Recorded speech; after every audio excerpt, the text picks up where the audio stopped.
everybody. This is Critical Babe Theory. I'm Francesca, your host, and this is my guest today, Alex Brook Lynn, journalist, essayist, photographer. I got an occasional contributing editor. What is it? A contributing editor to FAQ New York? No, contributing host to FAQ NYC. Host to the podcast FAQ NYC, and native New Yorker. Indeed. How are you doing today? Really glad to be, beating the street of my hometown. I am visiting from Paris, where I currently live, but, moving back soon. Yeah. And just for your bona fides, you were born and raised in New York City. What neighborhood? Greenwich Village? Originally, I was born in Lenox Hill Hospital on the Upper East Side, but I went home to Greenwich Village, and then we moved to Brooklyn, to a really pretty apartment, downtown Brooklyn. And then, a lot of people moved to Manhattan when they made it, but with my family, when they lost everything, we moved to a rent control apartment we had in Greenwich Village that had been sort of passed around between one relative or another. Okay, great. So that's how you got the grandfathered in. Yeah. So I think my mom signed the lease in 1974. Wow. Yeah. Amazing. I mean, there were more of us back then. Yeah. Now there's how many of you? There were more of us rent controlians back then. Yeah. Now I think. Oh, I should know this statistic. No, there's not that many left. No, there's not. Well, the reason I wanted to have you on today is because, I don't know if people saw the New York Mag article, the most recent cover issue, which is it says My Lost Art World by Jerry Saltz, the art critic at New York Mag, and basically it's just a bunch of photos from the 90s, and it just makes everything look better back then. I mean, this is basically I was looking at it and I was everything was better back then, but I don't really care about the art world. So then I wanted to talk to somebody who actually was there, which is you. Mean, those film photos in New York Mag, they're so bad in a way. They're not composed. No, he's terrible. He's a terrible photographer. He's a terrible photographer. They don't have good composition, but that's how. We all had disposable cameras. It was the era of I think the disposable cameras started being sold in the 90s. So everybody had them. Yeah. Totally. But you weren't setting up your shot. This is the era before the iPhone. You were, taking selfies with a digital camera, going too close, trying to dunk them underwater. Half of them were blurry. Yeah. I used to take, I guess they were selfies, but that word didn't exist. But I had a Polaroid camera. So I would just, hold my huge Polaroid camera. You used to be able to, buy Polaroid film. It was before it went bankrupt. Right. And I had all these photos of myself, these identical photos that I would just take of myself to check in that I still existed. My mom had a lot of photos of our pets. Really? With a high flash. Wow. Yeah. Wow. Did you have a lot of pets? We had 2 cats and a dog in a tiny tenement Greenwich Village apartment. But we also, when we had them in Brooklyn, it was nice and spacious with a lot of windows and a terrace. May I ask, what prompted you all to move to Greenwich Village? So my dad was actually in crime for a while. He was a drug trafficker, and then he went to jail, and then he came out of jail, and the money was nothing like it was back then. But when he did come out of jail, he worked for a little while, and he started, I don't know if people from the 90s remember this, but it was a chain of fast food Mexican restaurants. And it was back when soy cheese and tofu beef were healthy. So it was the healthy burrito. It was called Burritoville. I do remember this. And he had a ton of locations. I mean, I ate this type of Mexican-inspired food for my whole life. And then he had started a club called Coney Island High. With a guy named Jesse Mallon on St. Mark's Place. So, there was money, but it wasn't the type of drug trafficker money that had occurred in the 80s. So, a middle-class drug dealer. No, the drug dealer era, I guess we're more than middle class. Okay, but then the post-jail club owning, Burritoville Mexican restaurant chain owning salary was more middle class. I mean, if you the idea of the middle class has changed so much in New York, and we can get to that. I know. Well, what we were talking about is like you came up in the, you were a kid in like the 90s in New York, in like the era of Kids, and what were the other kind of seminal, that was like the main seminal film about teenagers in that era, right? I would say the main film, the quintessential film about teenagers in New York in that era would be Kids. Yeah. I brought some of my own disposable maybe we camera. should just like show some of your photos. Yeah. So, eat your heart out, Jerry. Salts. I hope it. So I came up in an awkward time where, goth and hip hop were merging. The styles were merging. You could have unlaced or laced down Timberlands. Right. With bamboo earrings, but your hair would be in pigtails, and you would have like spider webs. I would paint spider webs on my eyeballs, and then I would take pomegranate seeds and just squeeze them on near my cheeks. So I would have this like splatter, akin to blood. I guess akin to blood. But I should preface this by saying that I went to LaGuardia High School for art. Okay. So it was a little more acceptable to walk down the hallway of this art school. Right. The dancers had ballet slippers, the music kids had trombone, but like anybody could do anything. It was very fun. Was it like the movie Fame? Well, Fame is the 70s. Fame is before my era. Okay. So those teenagers were before I was born. That's more like Bronx is Burning, back when LaGuardia was more of a working class artist school. Whereas the era I went into, LaGuardia, wealthy people were prepping their kids for the portfolio test.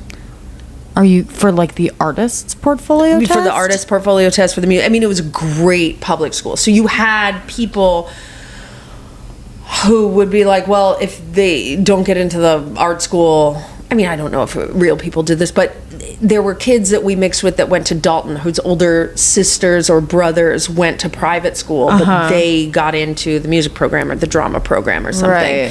So it was strangely kind of an equalizing thing. Everybody started studying for their high school test early on. Something like the 8th grade, you really start, or 7th grade or 8th grade, you really start trying to consider what high school I'm going to try to get into. And I wanted to go to LaGuardia, and so you start prepping for your portfolio test, but it didn't really matter where you came from. There was an article in the Times a few years ago about how the specialized schools, the academic ones, Stuyvesant, Bronx Science, Brooklyn Tech, the Art, LaGuardia, etc., have become less diverse. Yeah, I've heard over about the years. That. Yeah, because of just the overall numbers in the city, I would imagine. Because of the overall numbers in the city, because there is not as much diversity of economic class in Manhattan as there was. In the 90s. The 90s was kind of like the final era of that. Yeah, I mean, there's a bunch of reasons. Rent regulation was pretty big, pretty solid in the 90s. I lived in rent-regulated apartments, so did so many people. I mean, close friends of ours who lived in Greenwich Village, they were the Supers kids, but they had an apartment in Greenwich Village. They went to PS 41, a very, very good public school. They were among the wealthy, but they themselves were not wealthy. And a lot of that's gone now. Right. Yeah. So I should say I moved to the city in 98, I think. But I was living that uptown lifestyle. And I was attending, do you know Nightingale Bamford, the all-girls school? Yeah. So that's where I went to school. And I lived on the Upper West Side. And I remember because so much of this article, the Jerry Saltz article, and I feel like probably your life, all takes place south of 23rd Street. Not necessarily. Really? I mean, because of LaGuardia, I was on the Upper West Side a lot. Okay, well, I grew up at 67th between Columbus and Broadway. Okay, with the building where the AMC is, up in that big nice. building. Yeah, but I remember when I was a kid, like downtown was like a foreign land that I ached for, and I could barely ever get there because I wasn't allowed to go anywhere by myself. Until we moved to Greenwich Village, right. It was the same for me. We would really? take the train from downtown Brooklyn and go to 8th Street and just like walk up and down 8th Street, and it was glorious. Magical. I mean, my friend Anthony, this fellow right here, he his family had a rent control place on like 64th and Central Park West. Wow. And I think Madonna lived Cyndi Lauper lived in the next building. So yeah, there was like a lot more, they mixed it up a lot more rent-wise. But I remember when I moved in 98, I remember a couple times I went down to the meatpacking district, and there were still meat carcasses hanging. Yeah. Right then. But do you remember Jeffries? Do you remember hearing about that department store? Jeffries was like the first really high-end department store, and it opened on 14th, like all the way at the river. And I remember that was sort of the first, like, Sex and the City was just coming out. Jeffries had opened, and like things were beginning to shift to really, really wealthy in the city. That's the feeling that it had. I remember. I think I was a teenager, so I was too young to really understand what I was looking at until I got, I was like 18, 17, 18, at 2000. So I was really too young to notice, but as I got older and as I started observing, and I hung out with a bunch of we weren't policy nerds back then, but wait, what do you mean? Like, we weren't like New York history nerds back then, except we all loved reading Jonathan Lethem and Colson Whitehead and stuff like that. But a couple of my friends, their parents were policy nerds. My closest friend, who actually is the main host of FAQ NYC, is Harry Siegel. His father was Fred Siegel, who wrote speeches for Giuliani and became kind of a scribe of New York City, as Harry is now. But observing the change, I didn't know what I was seeing back then. I'm sure Jerry didn't know that he was watching kind of the end of an era where everybody could be naked, where things were just the Wild West. You could kind of put up a show in a small gallery, and the stakes weren't high. Right. The stakes really didn't seem very high for anything. There was this great quote that you pulled out from the Jerry Saltz article saying, if you had a dream, if you had an idea, you could find a place for yourself to fail here. Yeah. I mean, he's talking about the art world, but it got me thinking about rent-regulated apartments, because I'm a dork. Yeah. But it got me thinking about that. Mitchell-Lama, which is apartments that you can, city workers could buy at a reasonable price, but they can't they can't flip it and sell. Famously, the apartments that Timothée Chalamet grew up in. Indeed. Yeah. We are observing. You don't realize you're observing an end of an era as you see. I mean, Giuliani mixed with welfare reform, mixed with the 1996 crime bill, and for a whole bunch of reasons, and just allowing the city's landlord lobby to wildly deregulate apartments, force families out, be slumlords about it, shut off water. And even if they weren't doing things like that, just as families left, just sneakily raising the rent to market value without following the rules. So the new people or the new students that were now living, flooding the city, were paying more. But the reason why I connect it to that quote is there was a time in which, as a regular middle class or poor kid,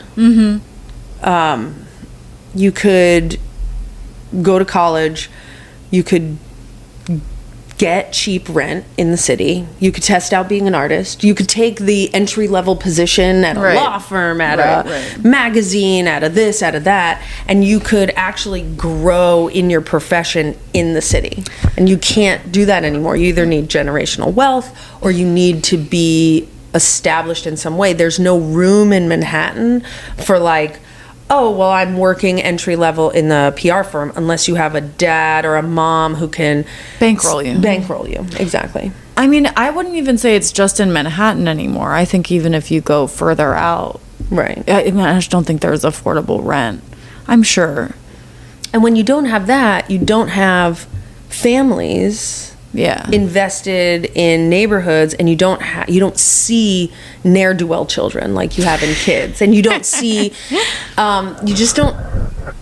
you don't see the diversity of life. Right. Well, because then you have this like kind of itinerant class of people. Like there was an article, I don't know, maybe a year ago in New York Mag about like West Village girls. This idea. There's like this class of like 22 to 28-year-olds who like moved to the West Village for a couple years after college. They all look the same, which like I'm not gonna pass judgment on that, but it's the same thing with like my hometown, San Francisco. It's like when you have an itinerant workforce like that works for tech, it's like they don't care about the city. They're not connected to the roots. Right, but I will say this, like I don't know, I mean, people were up in arms like, look at these rich girls wearing, little camis or whatever, whatever their look was. But you had the same thing on the Upper East Side. I view the people who use the city as a stopover in a phase in their life. It's kind of like, it's the migration of a type of bird, right? You had the kids who grew up in Jersey or Rockland or just over the GW to wealthy families. They come in, they live on the Upper West Side, they go to college, they go to bars, they meet the person they're going to marry. They get get married, they have an apartment on the Upper East Side for a little while, and then they get pregnant, and somewhere when the first kid's around a year, they move back out. So it's a pattern of migration. It's something that has always been with the city. It's a part of they are a part of the city in their migratory patterns, just as much as the people who are ingrained here and will probably live, work, and die here. Can you tell on site who's going to make it lifelong or not, and who's not going to make it? So unfortunately, the ones you can really tell are going to make it lifelong often are not making it.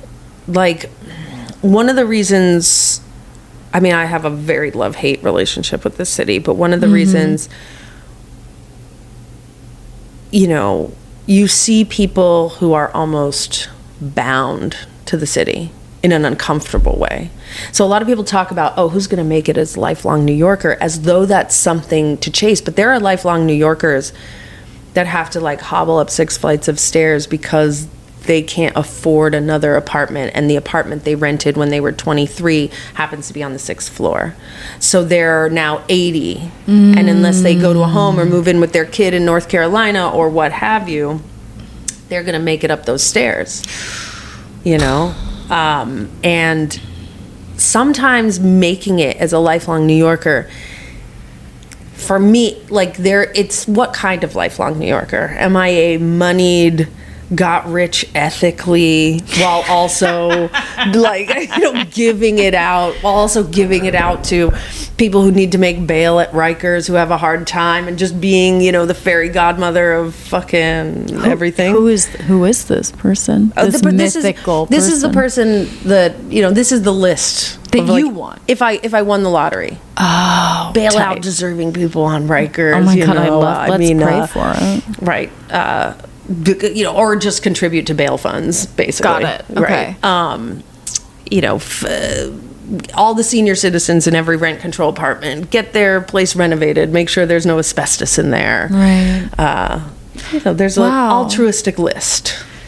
Yeah, 100%. I guess you're right. I guess I had an unexamined thought, which is that because so many people come here with the ostensible plan to become lifelong New Yorkers, which I think is clear to everybody who's lived here for a long time, is just because they have a plan, it's not necessarily going to pan out. I feel like I can spot it, but it's a little bit. I can spot the ones that might get trapped here, I think. and I can spot the ones that want, the ones that really want to be here, and they're gonna like live that middle class life. They're in parts of Brooklyn and Queens and Upper Manhattan. They're gonna go and build community in the places that are not necessarily popular yet. They're gonna make them popular, hence gentrification, etc. Which is, you know, the rise of gentrification. That is the 90s. That's the 90s specifically. I mean, that is the precursor to the ousting of working class jobs in Manhattan, the pushing a luxury class. There was always a luxury class, right? The 80s, the economic downturn that the city had in the 70s, and like the things that happened for the rebound, the rise of Wall Street, the, you know, extreme wealth porn and stuff like that. The 90s is really where it gets systemic. It's where, you know, the landlords, like the people are getting together, the developers are getting together to make a vision, and they made that vision. I mean, isn't the real estate lobby like the most powerful lobby in the city still today? I feel like they are. They're sort of like the biggest. I mean, Rebney got the like real estate in New York took a big hit in like 2018, 2019. Really? Yeah, because, you know, you have your blue wave, AOC, Alexandra Biaggi, another woman named Jessica Ramos, who I'm a fan. She endorsed Cuomo. I don't know what happened there, but, you know, Zelnor Myrie, like a bunch of these people came in on as Democrats, but they were progressives. And primarily, I think it was Jessica Ramos and Zelnor Myrie who started cracking down on rent regulation fraud or whatever. Right. So landlords used to renovate an apartment and go, look, now it can be $5,000. And they said, no, you can't do that anymore. Even if you renovate, you can only charge this much more. So since 2019, anything that was already regulated kind of, it stopped being profitable for the landlords to try to get those people out. Right. So then it sort of has stagnated from a landlord perspective since then. Yeah. Well, did you hear about this big scandal that was happening? When was this uncovered? My sense of time is so tenuous. I want to say in the last 18 months, where basically there had been this new software introduced that a bunch of different large-scale landlords in the cities were using, and what it did was it allowed them, it made sure that everybody, God, Francesca, this is such a complicated thought. Am I even going to be able to express it?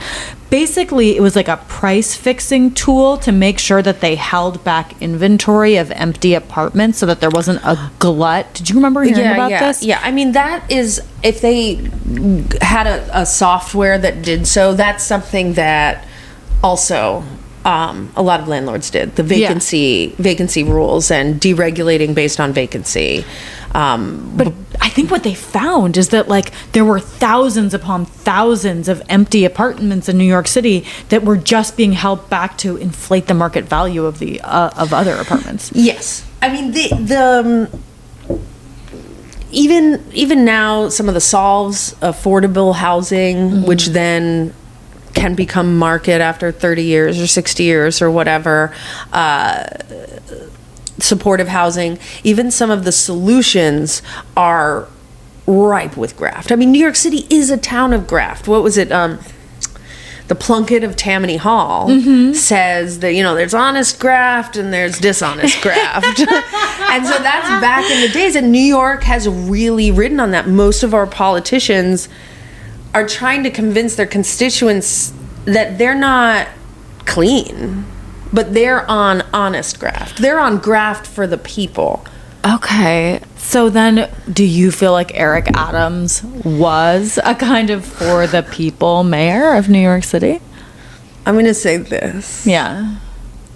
And then I want to get to crazy stories about the 90s. Please. But I'm going to say this. So the mayoral, the Democratic mayoral primary of, I think, like 2020 probably was one of the reasons I wanted to explore other places in the world. Okay. It was so depressing for a lot of reasons. You know, the Me Too movement had been reduced and used by male politicians to like skewer other male politicians, and everything that had come from, you know, the Eric Garner death and protests and where Black Lives Matter originally, it was sort of cheapened and utilized as a talking point. And Eric Adams, which people are just discovering now, for some reason, a lot of people were taking a serious look at New York politics because of Mom Donnie. And they didn't realize they had missed decades of hilarity. And there's no other city that I can think of that has these larger than life, ridiculous characters. Right. So in the 2020 mayoral election, I never expected Eric Adams to win. Eric Adams, like Curtis Silwa, was like maybe a little less ostentatious than Curtis Silwa, but he's your uncle that says things like, yeah, of course I bring my gun to church. Right. And, you know, I'm the Brooklyn Borough president. It's full of bravado that on a national stage used to be too much for people. And so him and Curtis Silwa, they are your, for two maybe different kinds of dinner tables in two different kinds of neighborhoods, but they're your weird uncle. Curtis Silwa lives with a million cats and used to be the guardian angels, and will tell 3,000 stories about being that aren't true about being on a train and getting in a fight. Right. And Eric Adams brings his gun to church and tells you need to look for crack in your kid's candy bowl. And I don't know if you saw that YouTube video where he's like taking people on a tour through his home and go, if you know, you got to make sure your kid's not doing drugs, so you got to look for crack. It can be anywhere. It could be in this candy bowl. And you know, these are the guys, and until they become mayor, you're not afraid of them. Right. Like, they're charming. There was a reason to be afraid of Giuliani that everybody knew about. Anti-cabaret laws, you know, aiding and abetting the real estate lobby on crack, on like removing rent regulation. Didn't he also that's what I remember from living here, because Giuliani was the mayor when I was a kid and I moved here. Didn't he like go to Times Square and like take all the homeless people and like put them in a bus and bus them out of town? Busing homeless people has been something that, you know, every mayor kind of does, low-key. You knew to be afraid of Bloomberg, too. I mean, you know. Obviously. Like, Bloomberg was the coming of the gentrification, the hegemony, is that how you pronounce it? The hegemony of Manhattan. Like, you saw, once Bloomberg and his suit were coming in, and all these guys ran on the Republican ticket, but they were in a very, very liberal city. But Giuliani did a lot of things. Giuliani oversaw police commissioner, I think Ray Kelly for a minute, and then Bill Bratton, who institutes stop and frisk. Oh. So that is Giuliani era. That had huge consequences. A lot of people still argue about whether broken windows is responsible for the reduction in crime.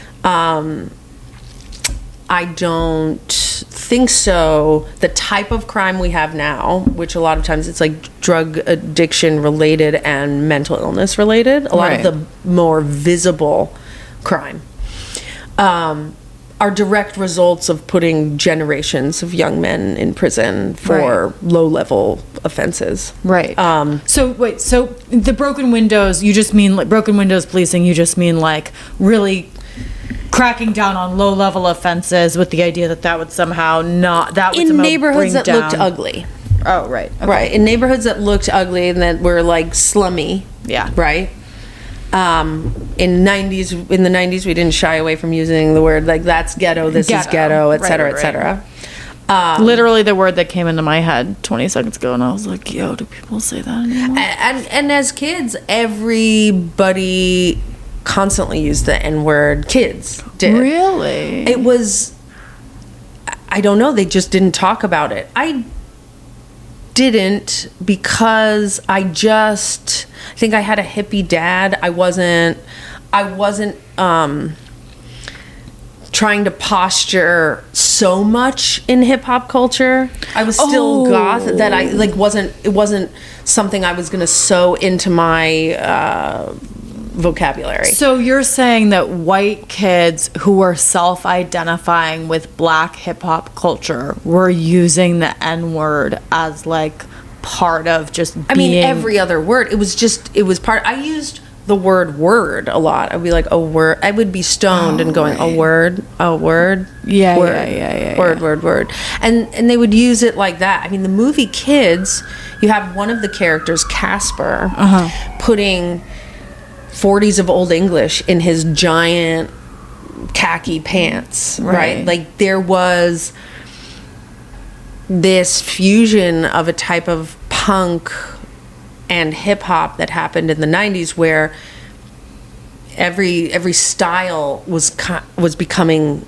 meshed. But one of the big styles was hip hop culture. And so the kids from downtown, uptown, every town, it's the way they spoke. Right. And then 1999, the film Black and White comes out. James Toback. Now, I don't actually like the movie. Is it bad? I mean, the trailer is pretty incredible. It's I don't know. I didn't like it when I saw it, but I didn't like Kids when I saw it. Now I think it's kind of brilliant.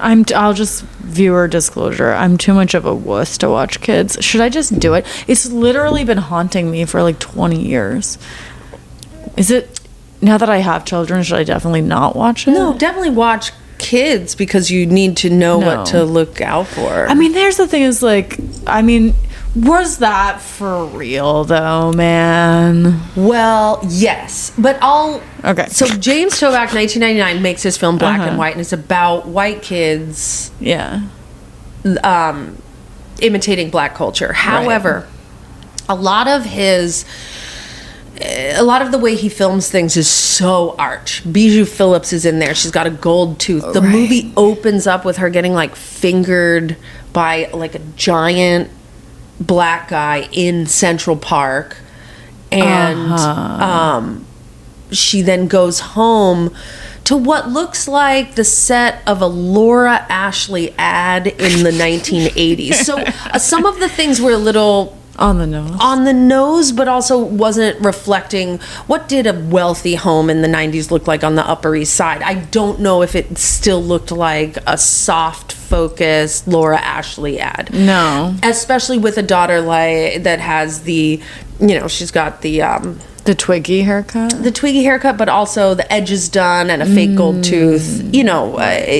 So a lot of the scenes in that movie I thought were too silly a little bit. They were too much. Right. But it did exemplify the end of that era where accountability for appropriation was starting to occur to the teenagers in the 90s as they then were going to reach adulthood as like 18, 19, 20. Right. They had started to recognize. Now the Kids movie came out in like 94, 95 or whatever. I'll tell you a story about it. They canvassed for months. They put up flyers of every color all over St. Mark's, Washington Square Park, Tompkins Square Park, everywhere. And they put up these flyers, come audition, come on. I went to audition. You did? I went to audition. I was a little young. I think I was 11. I didn't get it, but I got invited as like an extra. I have never seen myself, but I was definitely there in Washington Square Park during one of the Washington Square Park scenes. Okay. And I also hung out in Washington Square Park. Did I ever see a skateboard beatdown, which happens in the film? No. But did I smoke bongs on the grass and blunts and all this type of stuff as a 12-year-old child, where an old woman on a cane would come in and let us know when cops were going to do a sweep? I don't know who this old woman was, but she would just warn us. And there was one payphone right on the side of Washington Square Park where you would like call the weed guy. And we would all sit around just all day long. And there were definitely skateboarders, and there were ne'er-do-well kids, and there were good kids that only came to hang out for a little bit, and there were the kids that hung out and did too many drugs, but also played chess. There was like a lot of these little subcultures, but they all hung out in Washington Square Park, which was a magical place. The kids that came from Brooklyn or the Bronx that went to the specialized high schools, like Stuyvesant downtown or LaGuardia up on 66th Street, after school, you would all hang out in Washington Square Park. Wow. So it was a real kind of coming together of worlds. The goths, the ravers. And the people they focus on in the movie are real downtown kids. Rosario Dawson was discovered, I think, sitting on the stoop in the East Village, and her parents, I think, lived in a squat that they had taken over. And so she was discovered on the steps of that squat, and they had taken over the squat and done the electricity, and it was back when things like that were happening. Right. So was it realistic? I think when I was a kid, I made the joke that I don't know as if that scrawny kid with a lisp was getting that much pussy. 100%. 100%. And it was like great pussy too. It was like beautiful young girl. I don't know. I didn't see it. Even as like a 13-year-old when it came out, I was like, nobody would fuck him. Yeah. I mean, can we curse here? Yeah. Okay. 100%. I was like, no, but that was the joke we made. I was also, a little sad that I wasn't the star of the movie. I had auditioned. I didn't really know what I was shy. I don't know. It sounds mildly scarring. No? And in the movie, there's a lot of drinking. That was real. Oh. There was so much drugs and drinking. And then in the movie, a girl who's passed out, someone has sex with her. So that stuff did happen. Yeah. And there were no cell phones. And there was no Instagram. And there was no record. And all I have as a record of those crazy days where I would be at someone's house party in Riverdale and they were moving away because the father was a diplomat or something, and we were all just on acid listening to the Fugees album over and over on repeat, looking at the stars. There is no record of these moments except my memory and the memory of the children in them, or Harmony Korine's kids. Larry Clark directed it. But the AIDS, is that realistic? That's a little arch, I would say, because I don't know that many kids who weren't shooting intravenous drugs that got AIDS.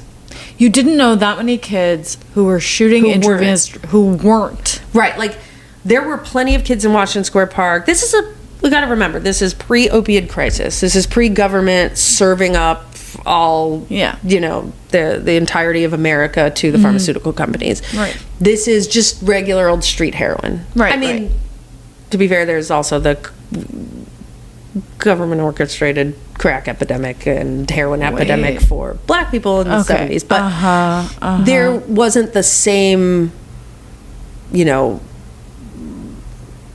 corporatized destruction of young poor people like the opioid crisis back then. So heroin addicts were kind of just good old-fashioned heroin addicts shooting heroin. Good old-fashioned heroin addicts. So not a lot of kids were getting into heroin. However, there were kids. I mean, I knew one girl, Natasha, who was in a photo book of very young junkies who all just shared needles, and they all got AIDS. I did not personally know or hear of any kids my age getting AIDS from sex. Right. I feel like, unless they were young gay men, specifically specifically having sex with older gay men. So like even young gay men I knew who were just dating other young gay men, teenagers. It wasn't so prominent then for sexually transmitted. I mean, I don't know why I feel desire to say this, but I feel like I would be remiss if I did not mention that you are much more likely to get it as a bottom than as a top. And I think people don't necessarily always think about that. But you know who does think about that? Men who have a lot of anal sex. But I mean, now there's PrEP And there's PrEP, and I'm talking about this all the time. And I know some people who are constantly on doxycycline, which to me sounds like the most disturbing thing possible because I'm very anti. What are those called? The overprescription of antibiotics. Exactly. Right. So, but you can do that, so you never get any kind of. I mean, the difference between here and going to the doctor in Europe, they will do anything to not give you an antibiotic. I know, it's deranged the way that they are handed out like candy in the United States. It's truly terrifying. Well, I think we should take a short break, and then I want to hear more stories because in my mind, you were out there enjoying the fruits of New York, whereas I was sequestered in my tower alone, yearning to head downtown. I would say enjoying the fruits of New York, almost dying as a young teen. Okay. I mean, but also there were really beautiful things about the whole era, especially the type of high schools there were, especially the people I met, and the fact that these specialized high schools really brought together rich and poor. Right. So, yeah. Right. Okay. So we're going to talk about that more in the second half of the episode. You can access it at patreon.com/criticalbabetheory. Again, this is my guest, Alex Brook Lynn, and we will be right back. Thank you.